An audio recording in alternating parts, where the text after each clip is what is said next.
ఎట్టకేలకు అమరావతి రాజధానిగా ఉండాలని 2014 రాష్ట్ర పునర్విభజన చట్టానికి సవరణ కూడా చేయాలని చెప్పి ఆ రాష్ట్ర అసెంబ్లీ ఆమోదించడం, దాన్ని కేంద్రానికి కూడా పంపడం జరిగింది. ఈరోజు రాజ్యసభలో ఆమోదం రావచ్చని కూడా ఆశిస్తున్నారు. ఆ తర్వాత ఆ లోక్సభలో ఆమోదంతో రాష్ట్రపతి ఆ నోటిఫికేషన్తో ఇదైతే ఫుల్ఫిల్ కాబోతుంది. అయితే దీనికి సంబంధించి వైసీపీ ఇంకా విమర్శలు అయితే మానలేదు. ఎందుకంటే పాపం అమరావతి మీద మీ స్టాండ్ ఏంటి చెప్పాలి అని తెలుగుదేశం పార్టీ వేసినటువంటి క్వశ్చన్కు వాళ్ళు డైరెక్ట్గా ఆన్సర్ చేయలేని పరిస్థితి. ఎస్, అమరావతి రాజధానిగా ఉండడానికి మేము అనుకూలమే అని, కానీ లేదు మా స్టాండ్ 3 రాజధానులే, అమరావతి ఒక్కటే కాదు అని చెప్పటానికి కానీ ఏ ఒక్క వైసీపీ నాయకుడికి దమ్ము కానీ ధైర్యం కానీ లేదు. దానికోసం డొంక తిరుగుడు మాట్లాడటం. అయితే పేర్ని నాని, పాపం పేర్ని నాని వాస్తవానికి చంద్రబాబు గారికి ఆల్రెడీ కృతజ్ఞత తెలిపాడు. మనం దాన్ని తప్పు పట్టకూడదు. వీళ్ళ గూడెంలో పెట్టినటువంటి రేషన్ బియ్యం కొట్టేసినటువంటి చరిత్ర వీళ్ళది. వీళ్ళు ఈరోజు రాజకీయాల గురించి మాట్లాడటం. వాస్తవానికి ఆ రేషన్ గూడెంను ఆ భార్య పేరు మీద ఉన్నట్టుంది, పేర్ని నాని భార్య పేరు మీద ఉన్నట్టుంది. వాస్తవానికి ఇబ్బంది పెట్టాలంటే పేర్ని నాని భార్యను ఇబ్బంది పెట్టవచ్చు ప్రభుత్వం. కానీ అదే మాట స్వయంగా పేర్ని నానే చెప్పాడు, చంద్రబాబు గారు ఆడవాళ్ళ జోలికి వెళ్ళొద్దు, ఏదన్నా ఉంటే పేర్ని నానితో చూసుకోవాలి కానీ ఆడవాళ్ళ జోలికి వెళ్ళొద్దని చంద్రబాబు గారు దయ తలిస్తే దాని ఫైన్ ఏదో కట్టుకుని మొత్తానికి దాని నుంచి బయటపడ్డారు. ఆ వంకతో ఇబ్బంది పెట్టాలంటే ఇలా కుటుంబం మొత్తాన్ని ఇబ్బంది పెట్టవచ్చు. సరే, దీన్ని కూడా కాసేపు పక్కన పెడితే నిన్న పేర్ని నాని ఏం మాట్లాడాడంటే, మొన్న మీరు శాసన మండలికి ఎందుకు పంపరు బిల్లుని, శాసన మండలిలో ఎందుకు చర్చ చేయరు, ఎందుకు కూటమి ప్రభుత్వం భయపడుతుందని చెప్పి పేర్ని నాని ఒక మాట అడిగాడు. సరే, శాసన మండలికి రావాలి అనటం తప్పైతే కాదు, నేను దాన్ని ఏం కాదంటలేదులే. కానీ శాసన మండలి అనే దాన్ని అసలు రద్దు చేయాలి అన్న జగన్మోహన్ రెడ్డి మాటలు మాత్రం పేర్ని నాని మాట్లాడలా. ఇప్పుడు పేర్ని నాని ఏదైతే శాసన మండలి అని నొక్కి మాట్లాడుతున్నాడో అదే శాసన మండలి అసలు ప్రజలకు మేలు చేయని శాసన మండలి అవసరమా? మీ అందరి ఆశీస్సులు ఉండాలి, నేను శాసన మండలిని రద్దు చేస్తున్నాను, ప్రక్షాళన రాజకీయాలలో ప్రక్షాళన దశగా మనం అడుగులు వేస్తున్నామని చెప్పి గతంలో జగన్మోహన్ రెడ్డి గొప్పగా చెప్పుకుని శాసన మండలి రద్దు తీర్మానాన్ని కూడా అప్పట్లో ప్రవేశపెట్టాడు. చరిత్ర మర్చిపోయినట్టున్నాడు పేర్ని నాని. నువ్వు చెప్పిన శాసన మండలిని అసలు శాసన మండలే కాదు, అది ప్రజలకు ఉపయోగమే లేదన్నాడు మీ నాయకుడు. నేను చూపిస్తా, దాని ఆధారాలు నా దగ్గర ఉన్నాయి, నేను చూపిస్తా. పేర్ని నాని అది మర్చిపోయాడు. సరే, శాసన మండలి వదిలేసి అమరావతిలో మీరు ఒక్క బిల్డింగ్ అయినా కట్టారా, ఇన్నేళ్లలో ఒక్క బిల్డింగ్ అయినా కట్టారా అన్నాడు. నేను పేర్ని నాని సింపుల్గా అడుగుతున్నా, అసలు మనం వచ్చినప్పుడు పరిస్థితి ఎలా ఉందనేది నేను చూపిస్తా. ఒకసారి ఆంధ్రప్రదేశ్ విడిపోయిన తరువాత చంద్రబాబు గారు రాష్ట్రానికి ముఖ్యమంత్రి అయిన తరువాత వాస్తవ పరిస్థితి ఏంటనేది కొన్ని ఫోటోలు ఉన్నాయి, నేను చూపిస్తా. మొన్న అసెంబ్లీ సాక్షిగా నారా లోకేష్ ఆ ఫోటోలను విడుదల చేశారు, నేను ఆ ఫోటోలు చూపిస్తా. అయితే నేను పేర్ని నాని ఇంకో మాట అడుగుతా, జగన్మోహన్ రెడ్డి 5 ఏళ్ల పాటు సీఎంగా ఎక్కడ కూర్చుని పాలించాడు? సెక్రటరేట్లో కూర్చుని పాలించాడు కదా. ఆ సెక్రటరేట్ ఎవరు కట్టారు? హైకోర్టు నడిచింది కదా 5 ఏళ్ల పాటు, ఆ హైకోర్టు ఎవరు కట్టారు? శాసనసభ సమావేశాలు నిర్వహించుకున్నారు కదా 5 ఏళ్ల పాటు, ఆ శాసనసభను ఎవరు కట్టారు? శాసన మండలిని ఎవరు కట్టారు? నేను అడుగుతున్నా, పోలీస్ హెడ్ క్వార్టర్స్ ఉంది కదా ఇప్పుడు, ఆ పోలీస్ హెడ్ క్వార్టర్స్ని ఎవరు కట్టారు? ఒక్క బిల్డింగ్ అయినా కట్టారా అని అడిగిన పేర్ని నాని 5 ఏళ్ల పాటు జగన్మోహన్ రెడ్డి కానీ పేర్ని నాని కానీ ఎక్కడుండి పాలించారని నేను అడుగుతున్నా. ఎక్కడుండి పాలించారు? చెట్టు కింద ఉండి పాలించారా? చెప్పమనండి. మా నాయకుడు జగన్మోహన్ రెడ్డి చెట్టు కింద ఉండి పాలించాడు, చంద్రబాబు నాయుడు ఒక బిల్డింగ్ కూడా కట్టకపోవడం వల్ల. చెప్పమనండి, దమ్ము ధైర్యం ఉందా మీకు? అన్ని సౌకర్యాలు సగ్గా తెచ్చి పెడితే 5 ఏళ్ల పాటు అందులో కూర్చుని కులికిన మీరు ఈరోజు చంద్రబాబు నాయుడు కట్టాడా, చంద్రబాబు నాయుడు కట్టిన బిల్డింగ్లోనే 5 ఏళ్ల పాటు మీరు ముడ్డిమోపు కూర్చున్నారు. అక్కడ పేర్ని నానితో పాటు జగన్తో పాటు వైసీపీ నాయకులు అన్నది 5 ఏళ్ల పాటు ఎక్కడి నుంచి పాలించారు? ఎక్కడి నుంచి పాలించారు? మీరు బిల్డింగ్ కట్టకుండా చెట్టు కింద నుంచి పాలించారా? చంద్రబాబు గారు వచ్చినప్పుడు పరిస్థితి ఎలా ఉందో తెలుసా పేర్ని నానికి?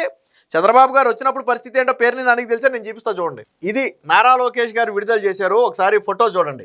ఇది చంద్రబాబు గారు 2014లో రాష్ట్రం విడిపోయిన తర్వాత, ఆయన సీఎం అయిన తరువాత ఇది మనకు వచ్చినటువంటి ఇక్కడ ఫోటో చూడండి ఒకసారి. మొత్తం అంటే ఒక స్టోర్ రూమ్ కంటే దారుణమైనటువంటి బిల్డింగ్స్ ఇచ్చారు అప్పట్లో. ఎక్కడుండి పాలించాలో తెలియనటువంటి పరిస్థితి. ఇక్కడ చూడండి ఒకసారి, ఇక్కడ చూడండి ఒకసారి. ఇది ఒక్కటే కాదు, ఇదిగో ఇక్కడ చూడండి ఒకసారి ఎలాంటి బిల్డింగ్స్ ఇచ్చారో మీకు కొంచెం జూమ్ చేసి చూపిస్తా. ఇది చంద్రబాబు గారు సీఎం అయిన తర్వాత తొలిసారిగా భవనాలు పరిశీలిస్తే ఉన్నటువంటి పరిస్థితి. పేరుని అని సిగ్గు తెచ్చుకో. నువ్వు అద్భుతమైనటువంటి సెక్రటరియట్లో కూర్చుని జగన్మోహన్ రెడ్డి పాలించాడు. అసెంబ్లీలో ఉండి సమావేశాలు నిర్వహించారు. హైకోర్టు నడిచింది, పోలీస్ క్వార్టర్స్ నడిచింది. దానికి సమాంతరంగా ఇతర బిల్డింగ్స్ అన్నీ కూడా దాదాపుగా పూర్తయ్యాయి. మీరు వచ్చిన తర్వాత మూలబెట్టారు, అది వేరే విషయం. చంద్రబాబు నాయుడు కట్టాడా? చంద్రబాబు నాయుడు కట్టుకుంటే ఎక్కడో ఉన్నావు. ఇది పరిస్థితి.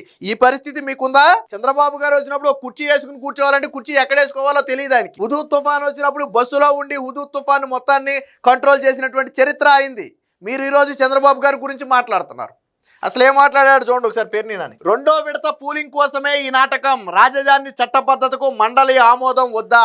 రెండో దశ పూలింగ్కి ఈరోజు పార్లమెంట్లో చట్టం చేయాలి అనడానికి సంబంధమే లేదు. ఆ చట్టంలో ఏమీ నిర్బంధంగా రైతులు రెండో విడతకు పూలింగ్కి భూములు ఇవ్వాల్సిందే అని ఆ చట్టంలో ఏమీ లేదు.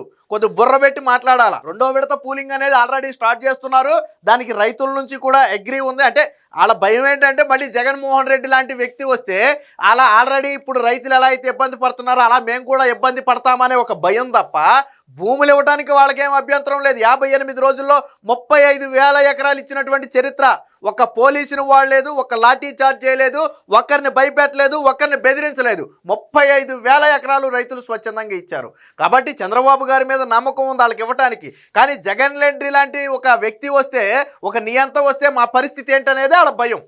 సో రెండవ దశ పూలింగ్కి ఈరోజు పార్లమెంట్లో బిల్లు చేయించడానికి దానికి ఎటువంటి సంబంధం లేదు. ఇకపోతే ఆ రాజధాని చట్టబద్ధతకు మండలి ఆమోదం వద్దా అన్నాడు. సరే, ఆ మండలి గురించి జగన్ ఏం మాట్లాడాడు అనేది కూడా నేను చూపిస్తాను.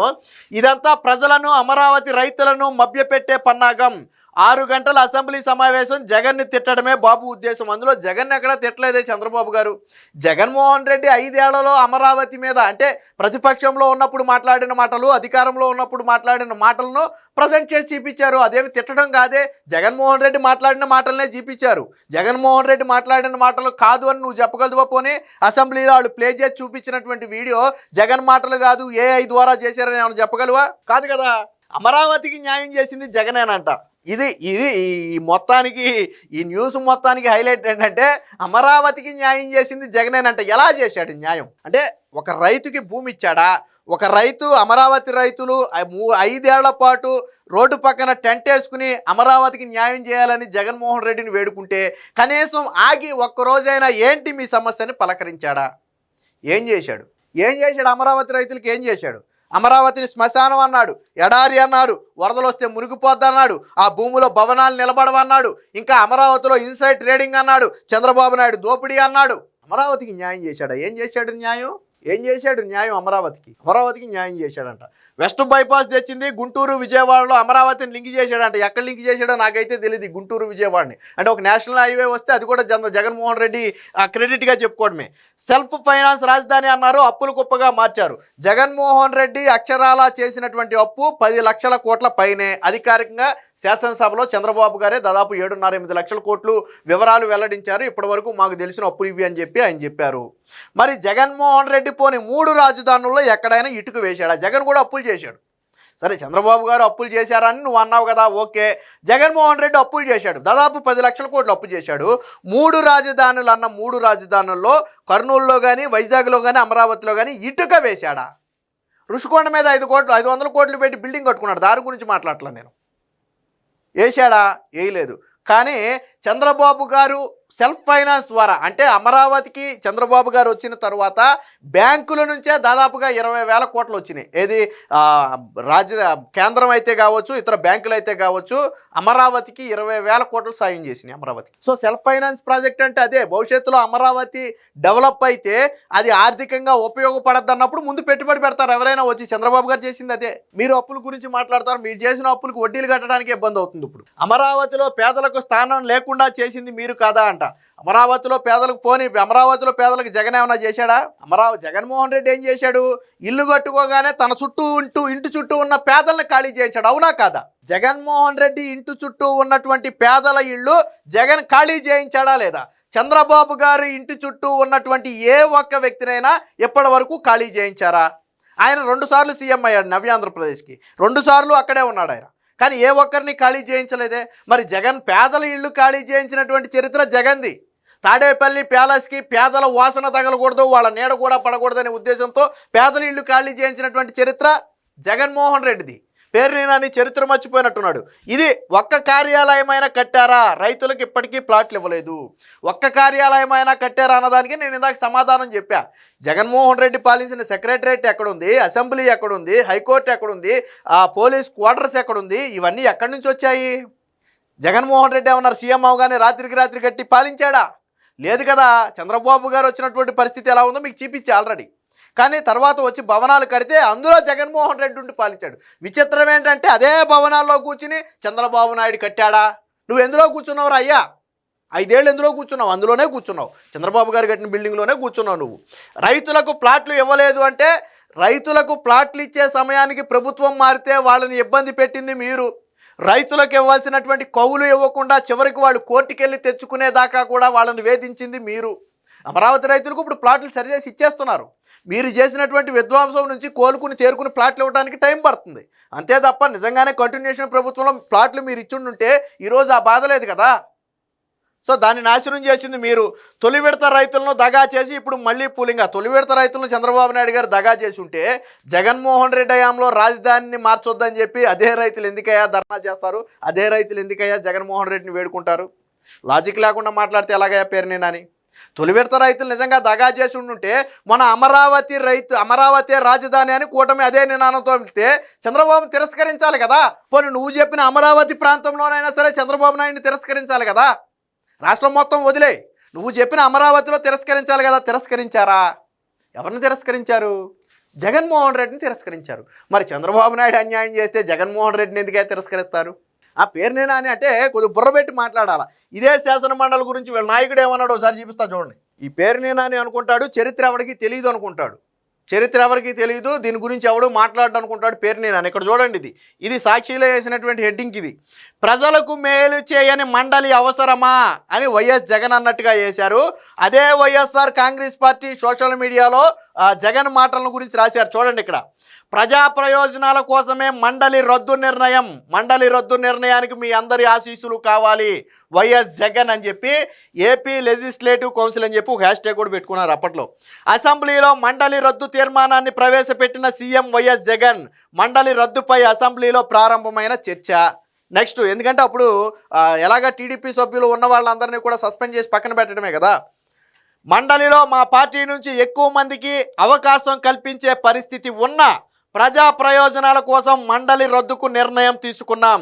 రాజకీయాల్లో ప్రక్షాళన కోసం మేము ప్రయత్నిస్తున్నామని చెప్పి జగన్ మాట్లాడాడంటే మాకు మండలిలో ఎక్కువ మంది సభ్యులు మాకు వచ్చే అవకాశం ఉంటుంది, అయినా కానీ మేము మండలిని ఎందుకు రద్దు చేస్తున్నామంటే ప్రక్షాళన కోసం రద్దు చేస్తున్నాం అన్నాం. మరి ఎందా పేరుని నాని చెప్పిన శాసన మండలి ఇదేనా? అసలు శాసన మండలే దండగా, వాళ్ళకి జీతాలు ఇవ్వటమే దండగా, మండలిని రద్దు చేయాలన్న జగన్మోహన్ రెడ్డి పార్టీ నుంచి మాట్లాడే నువ్వు శాసన మండలిలో చర్చ ఎందుకు పెట్టలేదని మాట్లాడటం హాస్యాస్పదం కదా. ఏం చేస్తారు? శాసన మండలిలో చర్చ పెడితే అడ్డుకుంటారా, సమర్థిస్తారా? అదేదో చెప్పండి, పోనీ ఓపెన్గా చెప్పండి. శాసన మండలిలో మేము చర్చ పెడితే దాన్ని అడ్డుకునే వాళ్ళం, ఓపెన్గా చెప్పండి. అమరావతి చట్టాన్ని చేయటాన్ని మేము అడ్డుకునే వాళ్ళం అని చెప్పండి. పోనీ లేదు శాసన మండలిలో చర్చ పెడితే మేము మాట్లాడి దాన్ని ఆమోదించే వాళ్ళం, పోనీ ఓపెన్గా చెప్పండి. దమ్ముందా? శాసన మండలిలో పెడితే ఏం చేసేవాళ్ళు చెప్పే దమ్ముందా? లేదు. కాబట్టి పేరుని నాని మాట్లాడేవన్నీ కూడా ఏంటంటే జగన్మోహన్ రెడ్డి ఏదో ఒకటి మాట్లాడాలి కాబట్టి పేరుని నానిలో లేకపోతే సకల శాఖ మంత్రినో ఎవడో ఒకటి ముందుకు పంపుతాడు. పాపం వీళ్ళు తలా తోక లేకుండా మాట్లాడతారు. వీళ్ళు మాట్లాడిన మాటలు ఎలాగున్నాయో ఇప్పుడు నేను చూపించిన ఆధారాలను బట్టి మీకు అర్థమై ఉంటుంది. కాబట్టి పేరుని నాని ఎక్కడి నుంచి అయినా మాట్లాడేటప్పుడు నోరు అదుపులో పెట్టుకుని మాట్లాడితే మంచిది.